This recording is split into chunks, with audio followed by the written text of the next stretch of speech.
nuestro diplomado, Sistemas de Contratación, Derechos Laborales, Remuneraciones y Beneficios Especiales, a través de un sistema interactivo, exposición y absolución de interrogantes, esquema bajo el cual está planteado este primer diplomado 2019 en materia laboral de Gaceta Laboral. Nuestro módulo 1, Derecho Laboral y Relación Laboral, expuesto por mí, Jorge Castillo Guzmán. Nuestro primer planteamiento para esta diversidad de temas y este ambicioso programa que nos ha planteado Gaceta Laboral a través de este dictado de 16 clases y casi una decena de clases de preguntas, sesiones de preguntas, implican partir, como siempre deberíamos hacer, es de los conceptos esenciales que a veces los desdeñamos por ser muy teóricos o porque considerarlos que quiero ir de frente a la aplicación. Pero tengan la seguridad que todos estos aspectos que veremos, sobre todo en la primera media hora de hoy, más allá de su contenido aparentemente muy teórico y conceptual, nos servirá para ubicar correctamente y poder responder sobre todo a los casos particulares que ustedes tengan.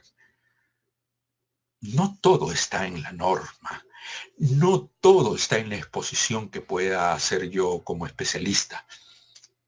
Entonces, para que ustedes puedan dar solución a un caso particular o concreto, tendrán que aplicar criterios que son criterios muy particulares de esta disciplina que es el derecho, y en particular el derecho del trabajo.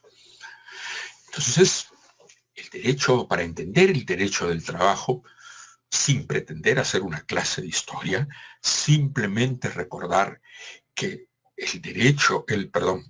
el trabajo es una institución social, económica, humana, que está y vive independientemente del derecho o de la regulación. El trabajo creo que nos define como persona humana desde los albores de la historia, con todas las formas y técnicas que ha habido desde la evolución, desde el hombre de la caverna hasta entrar al hombre que maneja una tablet, y estamos en la era de la digitalización y todo ello. El trabajo es un fenómeno, como les digo, social, económico. Y lo que hace el derecho es regular. El derecho no crea el trabajo. El derecho regula algo que está en la sociedad, en el mundo económico. Así como cuando el hecho de intercambiar bienes y servicios, por ejemplo, una compra-venta, está dada en la realidad, no está creado por el Código Civil cuando define qué es el contrato de compra-venta. Esa es simplemente la regulación que el Estado, entendido como la sociedad organizada políticamente, estructuradamente, bajo los poderes que le da la Constitución al Estado, así de esa misma manera se regula algo que está en la sociedad, que es el trabajo. Entonces, ese trabajo, en cuanto no categoría jurídica, sino categoría social, histórica, económica, se da en cada momento determinado. Acá veremos el derecho del trabajo que regula el trabajo de nuestro tiempo, que podemos ya encontrarle características particulares bien, digamos, en los últimos años de la historia. El derecho del trabajo es un derecho bastante moderno, en la medida en que el tipo de relación social, económica que regula también es bastante moderna.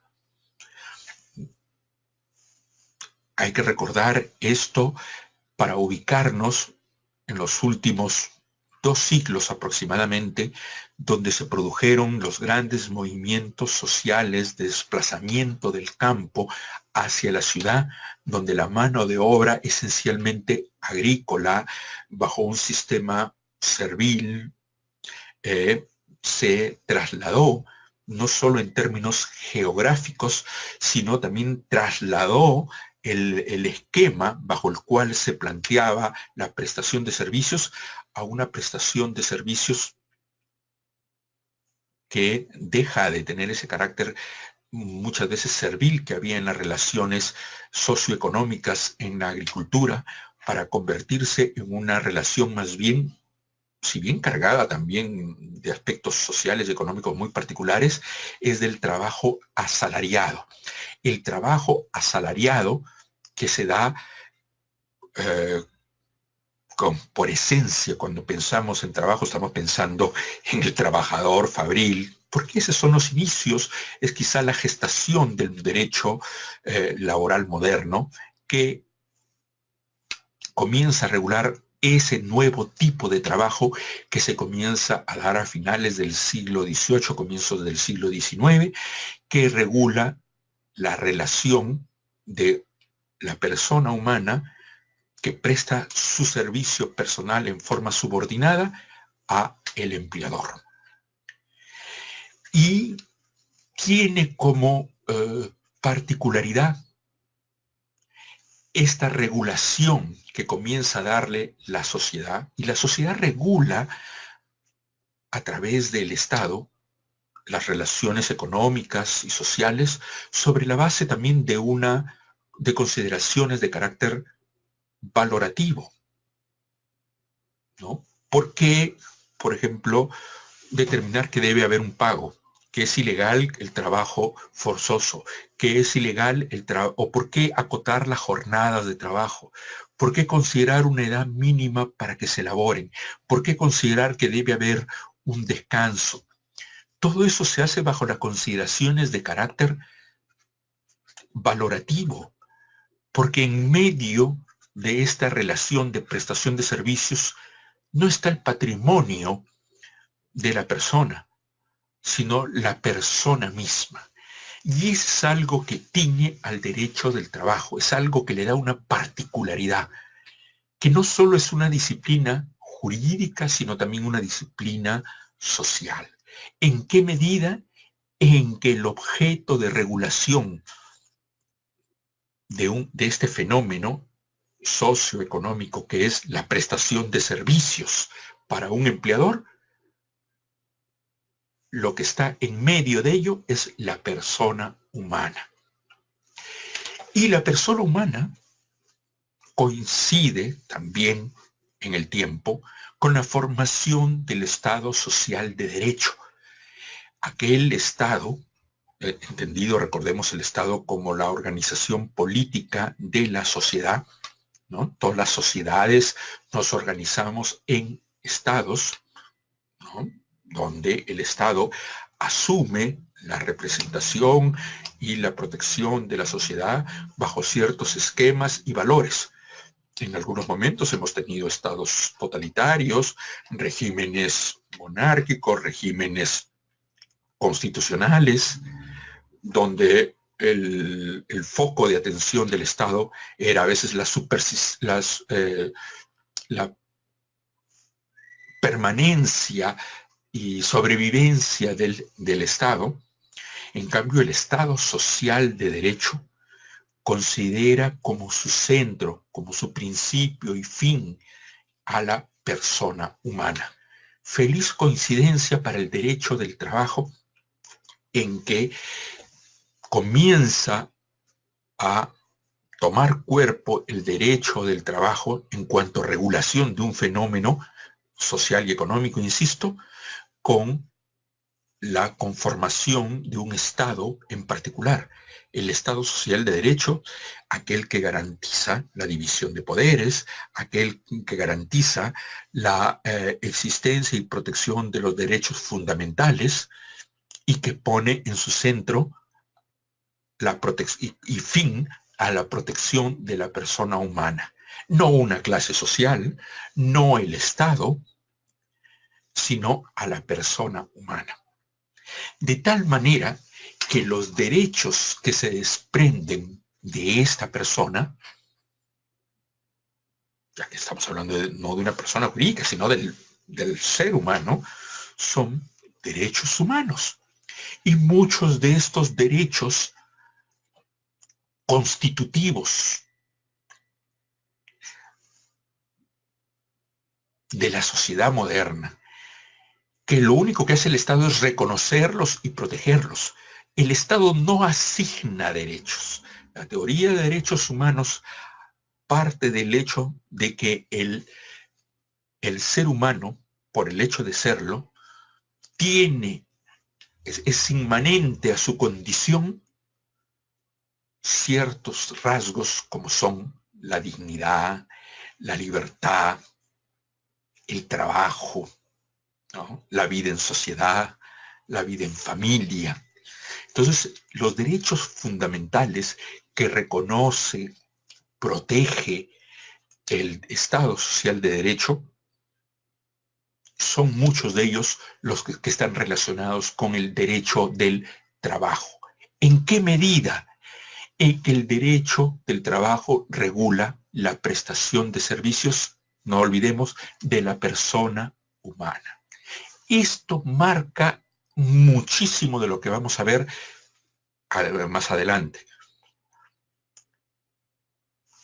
Es la génesis de nuestra exposición y es la base y fundamentación. De esta manera, entendemos que el derecho del trabajo, en términos de disciplina jurídica, parte de una constatación que está en la realidad, que es cómo se presta el servicio, que les decía, el derecho del trabajo no crea el trabajo. El trabajo es un fenómeno social y económico que relaciona al trabajador y al empleador en un momento determinado del tiempo. Ya hemos ubicado el tiempo, ¿no? Para comenzar a entender desde la edad moderna a la edad contemporánea el trabajo que se presta a cambio de una remuneración en forma subordinada para un empleador. Bien, en la realidad, esta relación no es una relación paritaria, sino que es una relación desigual en la medida en que el empleador tiene una preeminencia de carácter económico, de carácter psicológico, de carácter informativo, de tal manera que esta preeminencia, que implica un mayor poder de una de las partes frente a la otra, plantean al derecho que estas dos partes que se relacionan, empleador y trabajador, no tienen una relación paritaria. Por lo tanto, el derecho del trabajo tiene un carácter protector, tuitivo, de la parte más débil de la relación, en este caso el trabajador. Entonces el derecho al trabajo parte de la constatación de la desigualdad entre las partes, que no es una desigualdad, eh, no quiero plantearlo y no debemos plantearlo en términos de una teoría política que explique esto, sino de una realidad socioeconómica que se puede plantear entre las partes, que se puede, verificar en la realidad. En la realidad, más allá y fuera de cualquier apasionamiento político o de sesgo que tengamos y que tenemos derecho a tenerlo, podemos plantear, creo, sin temor alguno, el hecho de que las partes que intervienen en la relación de trabajo, en la realidad, tienen una posición desigual. El empleador tiene un mayor poder, por eso le decía, una preeminencia económica, psicológica, informativa, puede llegar a tener mayores elementos para poder actuar frente a su contraparte contractual, de tal manera que el derecho, al verificar esta desigualdad en las partes, plantea un equilibrio, plantea ejercer un equilibrio. ¿Y cómo? Tomando parte por una de ellas.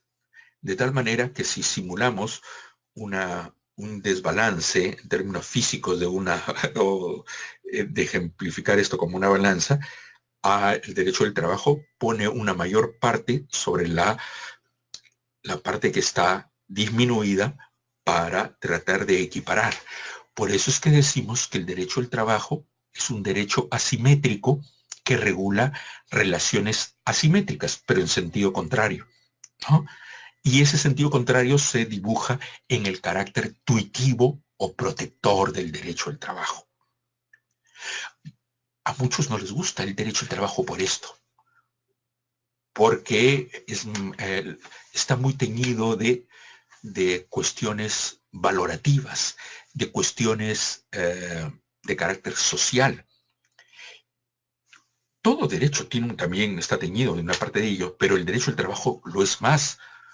Por ejemplo, en el derecho societario, el derecho de empresa, el derecho de contratos, el derecho de las obligaciones, más bien parten de la igualdad entre las partes, la paridad, ¿no? De tal manera que es un derecho más aséptico que no toma partido por ninguna. Pero en el derecho al trabajo sí hay un sesgo que hay que entenderlo. Y no se trata de que uno sea pro laboralista, pro trabajador o pro empleador, no. Esos son clichés que se pueden poner. Lo que sí tenemos que conocer es que la disciplina que regula este fenómeno social tiene en su naturaleza, quizá en algún momento cambie, porque cambiarán las condiciones sociales, cambiarán el carácter, la visión que tiene la sociedad y el Estado. Nada de aquí de esto que estamos hablando es absoluto. Simplemente es una verificación de lo que tenemos en este momento y que tiene una génesis no muy lejana y que la estamos explicando para poder entender mejor con qué trabaja y por qué trabaja así el derecho al trabajo.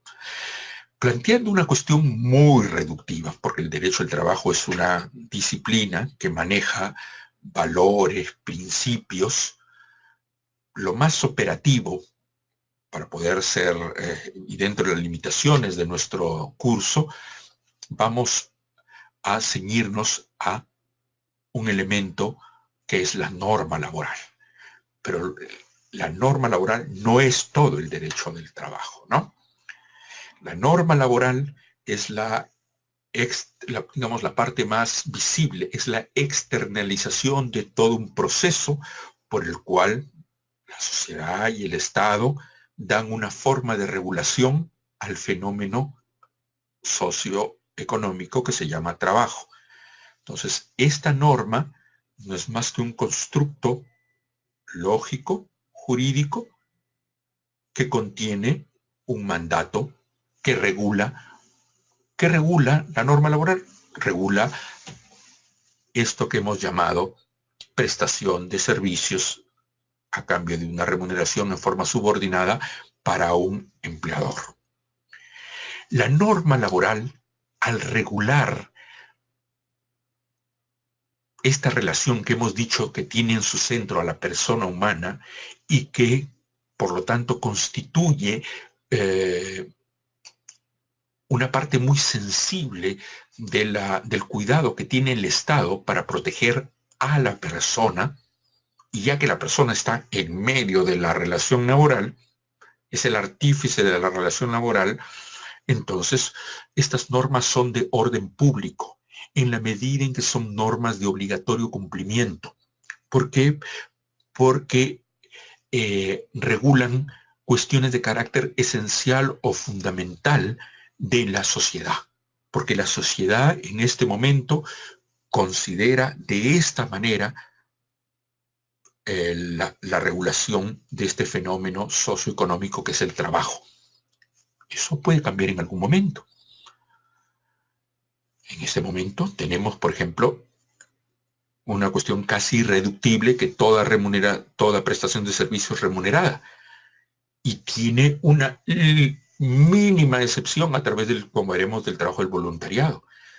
Pero las partes podemos pactar en contra, no, porque son normas de orden público sujetas a o lo obligatorio cumplimiento, donde la voluntad de las partes, sea la voluntad individual o la voluntad colectiva, tiene poco espacio de actuación, a distinción de la norma civil, donde la norma es de carácter mayormente supletorio y la norma se aplica a falta de voluntad de las partes. En el derecho del trabajo, más bien la regla es que la regulación es obligatoria y se aplica primero la norma y después vemos cuál es el espacio que le deja la norma, según qué tipo de derecho está regulando, a la actuación de la voluntad de las partes. Muy fácil, un ejemplo. Por ejemplo, hay contratos como, por ejemplo, el arrendamiento o el contrato de mutuo, el préstamo de dinero, que la norma nos dice, a falta de expresión de voluntad de las partes, se entiende que el contrato es a título oneroso, es decir, se pagará un interés por el contrato de mutuo o por el préstamo del dinero. La norma actúa ante la falta de voluntad de las partes. Pero en el derecho laboral, más bien, en la prestación de servicios, se presume remunerada. ¿Y pueden actuar las partes para decir lo contrario? No. Entonces, la actuación de la voluntad de las partes se acorta en el derecho laboral. Inclusive el mismo receptor de los derechos, la persona humana llamada trabajador, no puede disponer de ese derecho, porque a la sociedad digamos, entre comillas, le ha cortado las alas para que pueda decidir respecto de sus propios derechos, porque como los considera de carácter fundamental, le dice, señor, usted su trabajo no lo puede entregar en forma gratuita, su trabajo no lo puede entregar en forma de organización tan libre que pueda trabajar 16 o 20 horas si a usted así lo quiere. No. O trabajar sin parar todo un año. ¿Por qué? Porque hay derechos como el descanso semanal obligatorio, el descanso vacacional, la jornada máxima o trabajar por un mínimo de dinero. Son derechos de carácter indisponible que implican la irrenunciabilidad de derechos. Ahora, la irrenunciabilidad, quiero mencionarles que no lo podemos ver en forma absoluta. Hay que pensar en la irrenunciabilidad como que los derechos, aun cuando sean irrenunciables por parte del trabajador, siempre tendrán un área de disponibilidad y un área de indisponibilidad. Entonces, esto nos puede llevar a esta frase, que grabémonosla por favor. Podríamos decirla así: normalmente las normas laborales tienen una parte disponible y otra indisponible. Ejemplos. Cojo el de la remuneración mínima vital, que establece una norma laboral que establece un mínimo de carácter absoluto.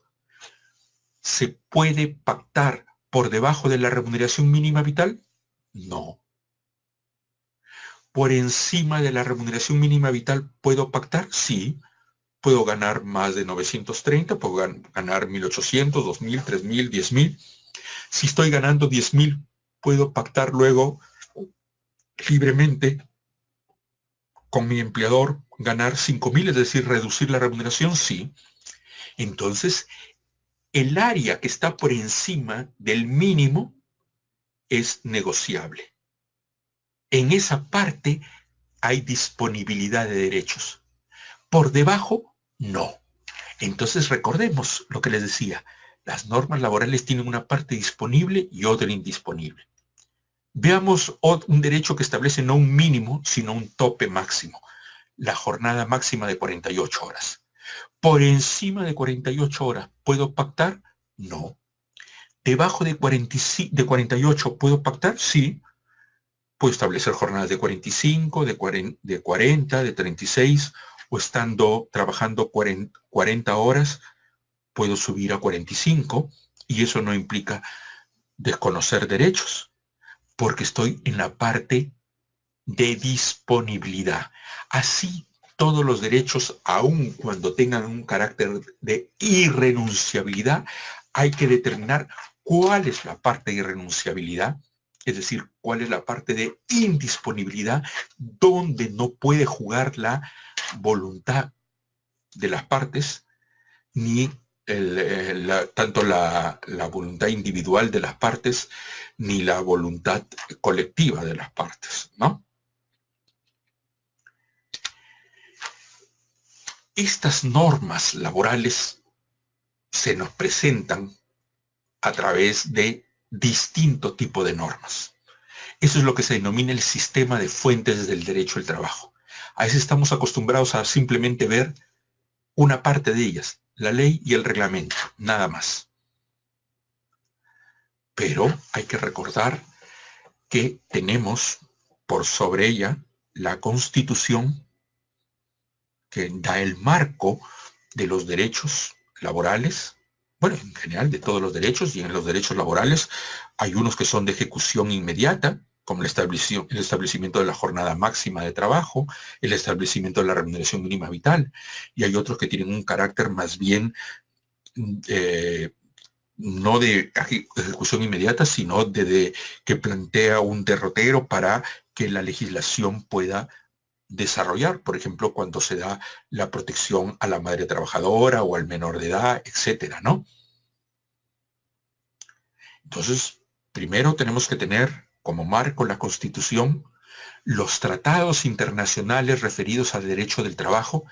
Recordemos que la misma Constitución establece que los tratados que firma el Perú, obviamente cuando estamos hablando de estos tratados, son tratados de naturaleza laboral y que han sido adoptados por el Estado peruano, que nos obligan a todos, tanto a Estado como a privados, ¿no? Seamos empleadores o trabajadores, estos tratados que son incorporados en nuestro sistema de fuentes del derecho del trabajo, es decir, un tratado de derecho laboral o sobre temas laborales se incorpora al sistema jurídico laboral. Y la norma constitucional nos dice que se incorpora a nivel de ley. Lo natural es que se incorporen los tratados con el mismo rango de una ley, salvo aquellos tratados que se refieren a derechos fundamentales. A derechos fundamentales. Ahí el tratado se incorpora a nivel constitucional. Entonces tendremos tratados que en nuestro sistema de fuentes tienen el mismo nivel de la Constitución y otros que tendrán el mismo nivel de la ley. Entendida la ley en el más amplio sentido, tanto en su forma de decreto ley, decreto legislativo, decretos de urgencia o la ley en general. Los reglamentos que se dan a través, sobre todo, de decretos supremos, a veces también de resoluciones ministeriales, muy pocas veces de resoluciones supremas, que implican el desarrollo de la ley para su mejor aplicación. Luego tenemos hasta aquí hemos hablado de normas heterónomas para las partes, es decir, normas que son dadas al empleador y al trabajador. ¿Dadas por quién? Por el Estado. Pero también el Estado reconoce que las partes pueden regular sus relaciones. Es decir, a las partes se les da una función regulatoria con un peso como el de la ley. Sino que ahora la ley ya no dice como una constitución anterior que el convenio colectivo tiene fuerza de ley, no, ahora nos dice que tiene fuerza normativa, que para estos efectos es lo mismo. Que algo tenga carácter o fuerza normativa está referida al hecho de que una norma es de carácter general y abstracta. Es decir, establece con criterio general, no con nombre propio, estableciendo una regulación de carácter genérico. Por eso decimos que la norma, bien sea dada en forma heterónoma, es decir, por el Estado, o en forma autónoma por las propias partes, porque la Constitución reconoce la potestad de que las partes se regulen a sí mismas, pero respetando la ley y la Constitución, partiendo, por ejemplo, de la remuneración mínima vital, que está establecida por mandato constitucional y fijada por una ley, en este momento 930. ¿Un convenio colectivo puede regular una remuneración mínima especial? Sí, por ejemplo, en construcción civil, donde el jornal básico de construcción civil es mayor que el mínimo. Por eso le decía, la autonomía colectiva tiene que respetar el piso establecido por la ley. ¿Quién ha regulado el jornal básico de construcción civil? ¿El Estado? No, las propias partes, que se reconocen como tales, un sindicato frente a una federación, frente a un órgano gremial, en este caso CAPECO, y se autorregulan. No es el Estado el que tiene que decirle el jornal básico de construcción civil es tanto. Se lo da la misma norma autónoma, el convenio colectivo, pero que tiene que respetar las leyes, la Constitución y el tratado. Luego tenemos la potestad normativa del empleador. El empleador también puede regular la relación de trabajo. ¿A través de qué? Por ejemplo, un reglamento interno de trabajo, un código de ética. El reglamento interno de trabajo que desarrollaremos más adelante es no solo la expresión de la facultad directriz normativa de regulación de cómo se presta el servicio, sino que también tiene un carácter normativo en la medida en que es general y abstracto, pero en el marco ¿de qué? De una empresa respecto de sus trabajadores.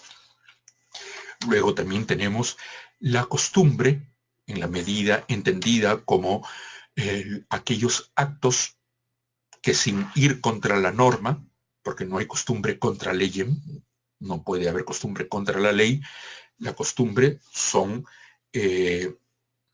conductas que se repiten en el tiempo con ese carácter, es decir, que cumple con un requisito objetivo, que es la regularidad o la repetición, y un derecho y una parte subjetiva, que es la conciencia de obligatoriedad de esa conducta.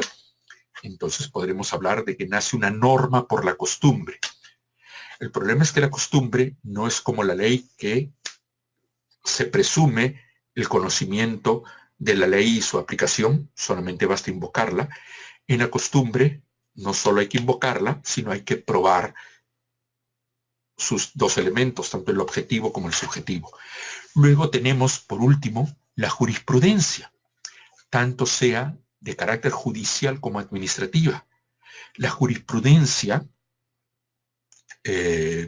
entendida como los pronunciamientos de la autoridad judicial y la autoridad administrativa, sobre todo no solo cualquier pronunciamiento, sino aquella que tiene un carácter vinculante, es decir, crea un precedente de observancia obligatoria, bien en el ámbito judicial como en el ámbito administrativo. Y hemos visto que la jurisprudencia no solo es un marco para saber cómo interpretar el derecho, que también lo es, sino que también crea derecho. Muchas modificaciones o posiciones importantes que hay ahora en la legislación laboral peruana nacen de la jurisprudencia. Por lo tanto, la jurisprudencia también tiene una función de creación de normas. Por ejemplo, la creación por parte del Tribunal Constitucional de nuevas figuras de despido, como el despido incausado o el despido fraudulento, que merecen el tratamiento similar del derecho del despido nulo, que sí está contemplado en la ley. Los dos primeros que mencioné, el despido incausado o el despido fraudulento son creación de la jurisprudencia y lo asimilan al derecho, al despido nulo, como por ejemplo que se hayan pronunciado los plenos jurisdiccionales Distrital de Lima y el Nacional Supremo en el 2018, disponiendo que el personal de confianza no tiene derecho a la indemnización por despido arbitrario cuando se le retira la confianza al trabajador de confianza y es un trabajador originariamente de confianza. Entonces se ha creado una nueva forma de despido justificado que no estaba contemplada en la ley, creación de la jurisprudencia. Entonces vemos que el sistema de normas, o como también llamamos técnicamente sistema de fuentes del derecho al trabajo, son todos este distinto tipo de normas que interactúan en el ordenamiento jurídico, pero no interactúan en forma desordenada. Aparentemente los vemos interactuar ahí desordenadamente, pero lo hacen casi como un ballet, digamos, respetando ciertos criterios. ¿Cómo actúan las normas laborales? ¿Cómo sé qué aplicar? ¿Aplico el tratado, la constitución, el convenio, el reglamento, la jurisprudencia? Bueno, hay 3 criterios básicos que para lo que vamos a utilizar nos basta conocerlos, pero recordarlos siempre. Las normas laborales se aplican sobre la base de la jerarquía. Obviamente, la norma de mayor rango se aplica sobre la de menor rango y la norma de menor rango tiene que respetar a la norma de mayor rango, si no puede caer en una ilegalidad o inconstitucionalidad. Por ejemplo, una ley tiene que respetar a la Constitución, un decreto supremo tiene que respetar a la ley. ¿Y quién establece el control de esta jerarquía? ¿Puedo yo como empresa o trabajador inaplicar un decreto supremo porque veo que es obviamente inconstitucional o obviamente y digamos muy fácil de ver su ilegalidad o inconstitucionalidad? No. Quien ejerce el control de la legalidad de las normas, es decir, que se apliquen correctamente la jerarquía de las normas, lo hace el Estado a través del Poder Judicial o a través del Tribunal Constitucional. Hay 2 sistemas para controlar, lo que conocemos como el sistema desconcentrado, de tal manera que el juez es el que inaplica una norma por considerarla inconstitucional o por considerarla ilegal, pero para el caso concreto. O el sistema concentrado, donde el ataque ya no es respecto de las partes que están recurriendo al Poder Judicial, sino, por ejemplo, a través del amparo o a través de el proceso de inconstitucionalidad, para que se deje sin efecto una norma legal que violenta la Constitución, o a través del proceso de acción popular para dejar sin efecto un decreto supremo que vulnera una ley, pero aquí en este caso estamos hablando ya de un carácter derogatorio de la norma. Cuando un juez ve un caso concreto, inaplica una ley o un decreto supremo solamente para las partes. En cambio, a través de las acciones constitucionales, el efecto es derogatorio, es general, ¿no? Entonces, así se verifica el cumplimiento de la legalidad y constitucionalidad del sistema de fuentes, ¿no? O bien recurrimos al juez para el caso concreto, a la justicia ordinaria o a la justicia constitucional. También, o el segundo criterio, es el de la temporalidad. La norma posterior se impone sobre la norma anterior, obviamente cuando están tratando del mismo tema, ¿no? Y la norma de carácter general deja espacio, se restringe frente a la norma especial. En otras palabras, la norma especial se impone sobre la norma general, la norma posterior sobre la norma anterior y la norma de mayor jerarquía sobre la de menor jerarquía. Sobre la base de estos tres criterios de aplicación, podemos hacer conjugar y que se apliquen en forma armoniosa el sistema de fuentes de derecho del trabajo. Dentro también de la pregunta cómo actúan las normas, y en particular la norma laboral, está en nuestra Constitución que la norma se aplica desde el día siguiente de su publicación. La norma entra en vigencia al día siguiente de su publicación en el diario oficial, salvo que la misma norma haya previsto una entrada en vigencia posterior. Por ejemplo, porque necesita que el Estado tome otras medidas o que se cree o asignen capitales o recursos humanos, etcétera, para poder cumplir con determinada norma. O porque requiere que los empleadores se adecúen, ¿no? Entonces, una norma puede prever que entre en vigencia un mes después, 6 meses después, un año después, o a veces no lo condiciona al tiempo, sino a un hecho. Por ejemplo, que la norma, la ley entrará en vigencia cuando sea reglamentada. Es otra forma. Entonces, hay distintas variantes para postergar la vigencia. Pero la vigencia siempre es hacia adelante. No hay vigencia hacia atrás. Es decir, no hay irretroactividad de la norma.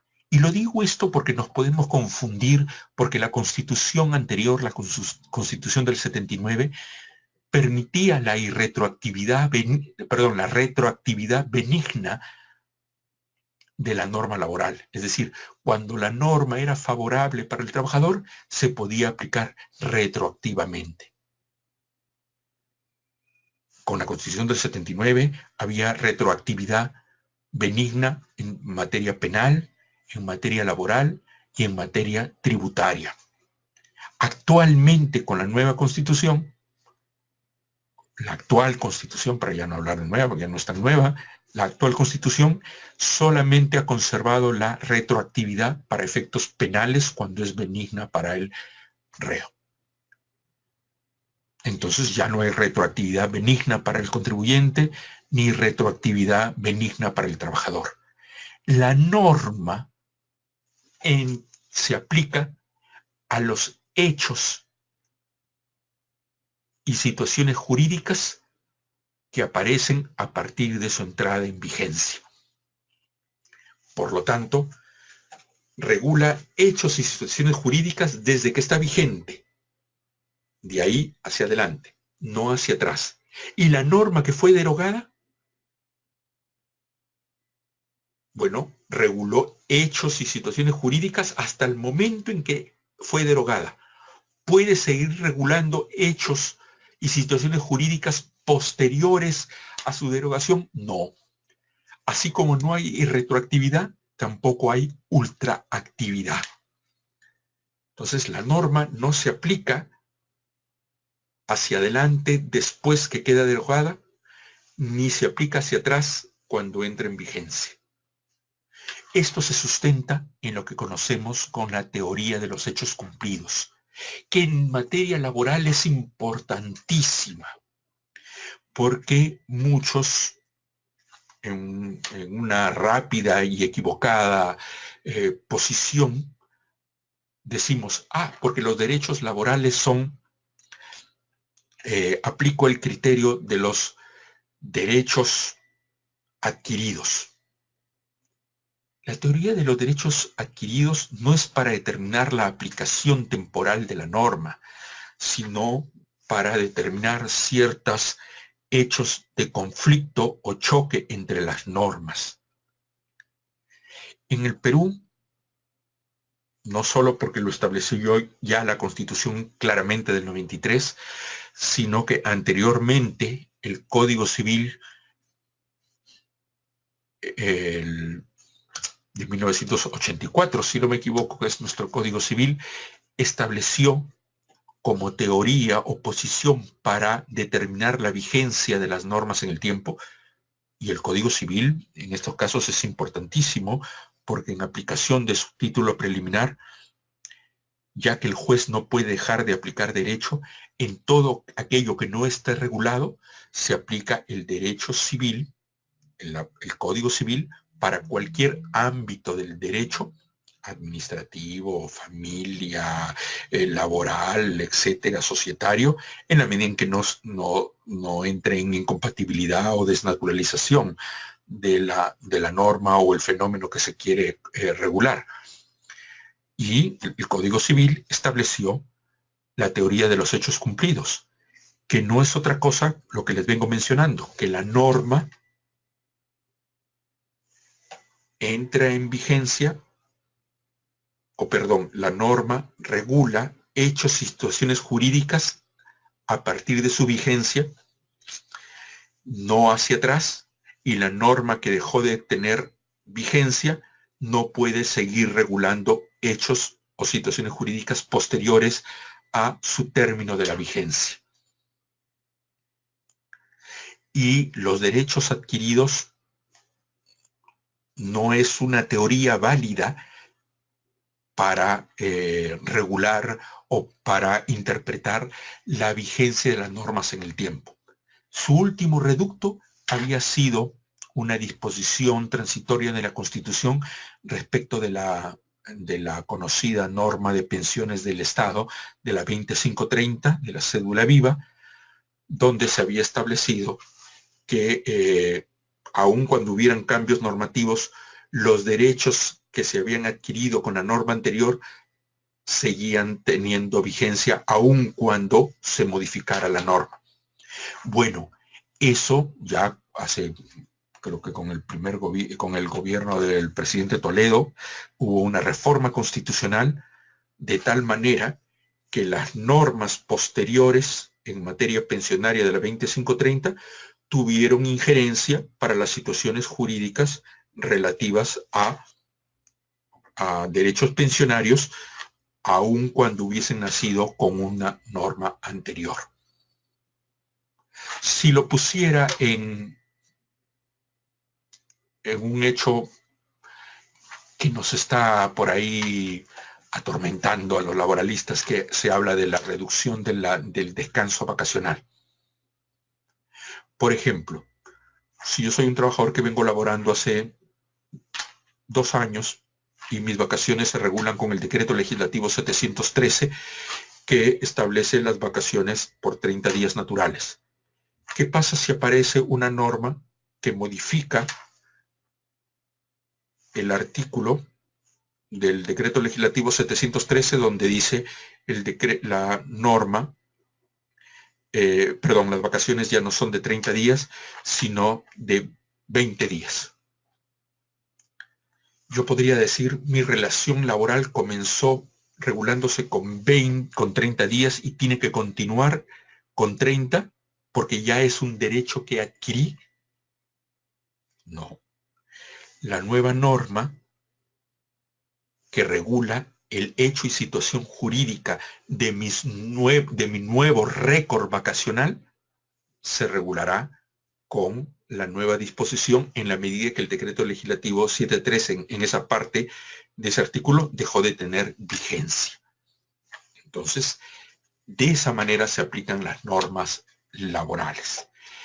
En cuanto al tiempo y en cuanto a la interpretación, la interpretaremos de acuerdo al sistema de interpretación de las normas, que implica un criterio primero literal, el criterio lógico, ver el marco normativo, revisar, por ejemplo, la exposición de motivos de la norma, etc. Solamente diremos que ante la duda insalvable, no es cualquier tipo de duda, sino de una duda insalvable, se aplicará la norma en la interpretación más beneficiosa para el trabajador. Es lo que se le conoce como el indubio pro operario, pero que no lo podemos aplicar ligera y alegremente. Se aplica solamente para los casos de duda insalvable. Otros criterios que debemos tener en cuenta, y recordémoslo durante el desarrollo de todo el diplomado, es que se interpretan en forma restrictiva y no se pueden aplicar analógicamente las normas que restringen derechos y las normas que establecen prohibiciones o excepciones. Perdonen. Entonces, una norma que restringe un derecho o establece una prohibición o que establece una excepción, no la podemos interpretar en forma amplia, sino en forma restrictiva, y además no la podemos aplicar analógicamente.